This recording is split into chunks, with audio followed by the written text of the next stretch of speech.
कांग्रेस सरकार पर एक बार फिर बड़े घोटाले का आरोप लगाया गया है। यह घोटाला कोई छोटा मोटा नहीं बल्कि पूरे के पूरे 4000 करोड़ रुपए का बताया जा रहा है। कर्नाटक के मुख्यमंत्री सिद्धारमैया पर आरोप लगाया जा रहा है कि उनकी पत्नी को एक सस्ती जमीन के बदले विकास प्राधिकरण ने एक ऐसी जमीन अलॉट कर दी है जिसकी कीमत आसमानों में है। अब एक तरफ कर्नाटक में राहुल गांधी मुख्यमंत्री बदलने और नए उप मुख्यमंत्री बनाने के फेर में फंसे हुए हैं, तो अब दूसरी तरफ विपक्ष ने ये 4000 करोड़ के घोटाले वाला जन बाहर निकाल दिया है। ऐसे में अब राहुल गांधी क्या करेंगे, जानते हैं इस वीडियो में। साथ ही आपको इस कथित 4000 करोड़ के मूडा घोटाले के बारे में भी बताते हैं। इसे लेकर विपक्ष क्या आरोप लगा रहा है और कैसे कर्नाटक के मुख्यमंत्री की पत्नी का नाम इसमें सामने आ रहा है। Hello everyone, I am Himanshu and you are watching uncut. देखिए, इस पूरे मामले में कुछ इंपॉर्टेंट नाम है जिनके बारे में आपको पहले ही बता देते हैं। पहला है मूडा, MUDA, यानी कि मैसूर अर्बन डेवलपमेंट अथॉरिटी। दूसरा नाम है पार्वती, जो कि कर्नाटक के मुख्यमंत्री सिद्धारमैया की पत्नी है।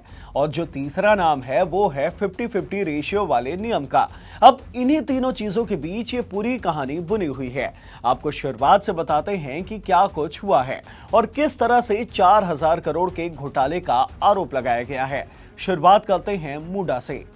कर्नाटक के मुख्यमंत्री सिद्धारमैया की पत्नी के भाई मल्लिकार्जुन ने साल 1996 में मैसूर के बाहरी हिस्से में मौजूद एक गांव के सारे में 3 एकड़ 16 गुंठा इतनी जमीन खरीदी थी, जिसे बाद में उन्होंने अपनी पत्नी पार्वती को, यानी कि सिद्धारमैया की पत्नी को गिफ्ट में दे दिया।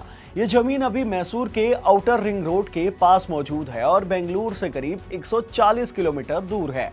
अब इस जमीन को लेकर सीएम सिद्धारमैया ने बताया कि इस जमीन को मैसूर अर्बन डेवलपमेंट अथॉरिटी ने उन्हें बिना बताए या कोई भी बिना सूचना दिए वहां पर विकास किया और उसे बेच दिया, यानी कि वहां पर फ्लैट्स बनाए गए और लोगों को बेच दिए गए।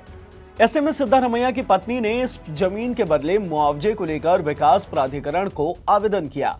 सिद्धारमैया के मुताबिक उस वक्त विकास प्राधिकरण ने उनकी जमीन पर अवैध कब्जा करने के आरोप को मान लिया और उनकी पत्नी को दूसरी जगह जमीन देने के लिए तैयार भी हो गए। और फिर 50-50 रेशियो के नियम के तहत पार्वती को मैसूर के विजयनगर इलाके में जमीन अलॉट कर दी गई। हालांकि ये जमीन उनके अधिग्रहित किए जमीन से साइज में थोड़ी छोटी है, लेकिन सिद्धारमैया परिवार ने इसे स्वीकार कर लिया। लेकिन अब इसे लेकर विपक्ष ने निशाना साध दिया है। विपक्ष का आरोप है कि सिद्धारमैया परिवार की जमीन जहां मौजूद थी उसकी कीमत काफी कम थी, बल्कि अब जो उन्हें जमीन अलॉट की गई है वो शहर का बेहद पॉश इलाका है और उस जमीन की बाजारू कीमत काफी अधिक है। इसके अलावा विपक्ष ने, यानी कि बीजेपी ने, इस 50-50 रेशियो वाले नियम के तहत प्रभावशाली लोगों को बड़ी संख्या में जमीन आवंटित करके 4000 करोड़ रुपए के घोटाला कर देने का आरोप भी लगाया है। यानी कि बीजेपी ये कह रही है कि इस तरह के नियम के कारण सरकार को 4000 करोड़ रुपए का चूना लगाया गया है। ऐसे में सिद्धारमैया इस पूरे मामले में बचाव में सामने आ गए हैं। सिद्धारमैया इस पूरे मामले में खुद को पीड़ित बता रहे हैं।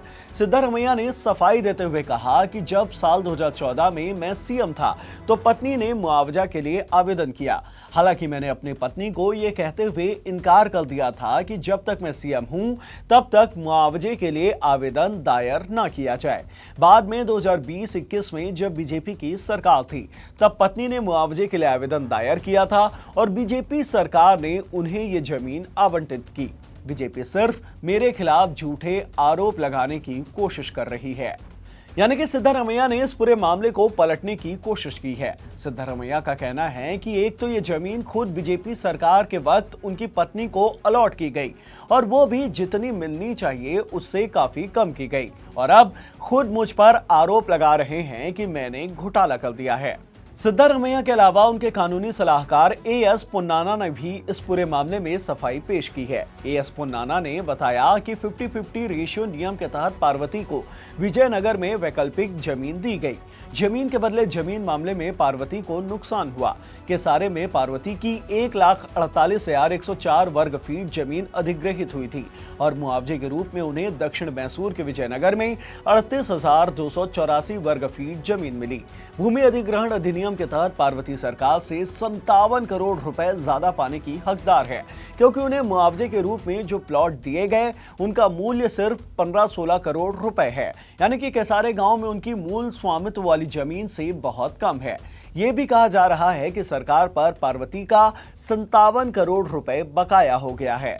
यानी कि एएस पुन्नाना के मुताबिक सिद्धारमैया को ज्यादा कीमती जमीन नहीं मिली है, बल्कि उन्हें जितनी मिलनी चाहिए थी उससे भी कम कीमत वाली जमीन दी गई है और बीजेपी झूठा प्रचार कर उन्हें बदनाम करने की कोशिश में है। और बीजेपी ऐसा क्यों कर रही है, उसे लेकर सिद्धारमैया ने कहा कि वो एक छोटी जाति से आते हैं, इसलिए उनके और उनके परिवार के साथ ऐसा किया जा रहा है। अब इसे लेकर पॉलिटिक्स तो काफी ज्यादा तेज हो गई है, लेकिन इस पूरे मामले में जो 50-50 रेशियो नियम का नाम जो बहुत ज्यादा आ रहा है, उसके बारे में भी आपको अच्छे से बता देते हैं कि वो आखिरकार क्या है, जिसके चलते इतना विवाद गर्मा गया है।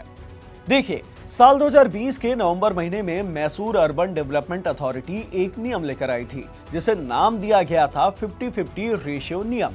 इसके मुताबिक अगर किसी की जमीन का अधिग्रहण मूडा करती है तो उस जमीन के मालिक को उस जमीन का 50% हिस्सा किसी विकसित जगह पर दे दिया जाएगा और बाकी हिस्सा मूडा खुद अपने पास रखेगा।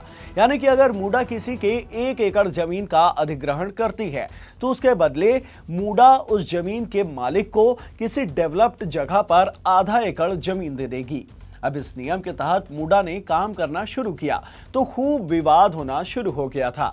आरोप लगाए जाने लगे कि इस नियम के तहत प्रभावशाली लोगों को कम कीमत वाली जमीन के बदले अच्छी खासी पॉश जगह पर जमीन दे दी जा रही है, जैसे कि सिद्धारमैया के ऊपर भी अभी आरोप लगाया गया है। ऐसे में विवाद को बढ़ता देखकर शहरी विकास मंत्री बिरथी सुरेश ने साल 2023 में इस योजना को रद्द कर दिया, लेकिन विपक्ष ये भी आरोप लगा रहा है कि ये नियम रद्द होने के बाद भी इस नियम के तहत लोगों को जमीन आवंटित की जाती रही थी। अब कर्नाटक विधानसभा का सत्र शुरू होने से पहले बीजेपी इसे बड़ा मुद्दा बनाकर सरकार को घेरने की कोशिश में है और कहीं ना कहीं कांग्रेस सरकार इस पूरे मामले में थोड़ी बैकफुट पर तो दिखाई दे ही रही है। बीजेपी इसे बड़ा घोटाला कह रही है, साथ ही ये भी आरोप लगा रही है कि इस तरह से जमीन आवंटन के लिए मध्यम और निम्न वर्ग के 85,000 परिवारों के आवेदन पेंडिंग है, जबकि मुख्यमंत्री सिद्धारमैया के परिवार को यह जमीन तुरंत अलॉट कर दी गई है। इस पूरे मामले को लेकर बीजेपी के 2 विधायकों ने कर्नाटक हाईकोर्ट के चीफ जस्टिस को लेटर लिखकर स्वतः संज्ञान लेने की अपील भी की है। और तो और इस कथित घोटाले को लेकर सिद्धारमैया की पत्नी, उनके भाई मल्लिकार्जुन और एक अन्य व्यक्ति के खिलाफ पुलिस में केस भी दर्ज करवाया गया है। कर्नाटक विधानसभा का सत्र शुरू होने वाला है और इससे पहले बीजेपी को सरकार को घेरने के लिए एक बड़ा मुद्दा भी मिल चुका है। और तो और इस पूरे मामले में सीधे मुख्यमंत्री के परिवार पर सवाल उठाए जा रहे हैं। ऐसे में बीजेपी इस मुद्दे को विधानसभा में खूब भुनाने की कोशिश करेगी। अब इस मामले में जो भी अपडेट सामने आएंगे वो हम आपको बताते रहेंगे। तब तक के लिए हमें इजाजत दीजिए और ऐसे ही नॉलेज बढ़ाने वाली वीडियोस देखने के लिए आप अनकट को सब्सक्राइब कर लीजिए। धन्यवाद।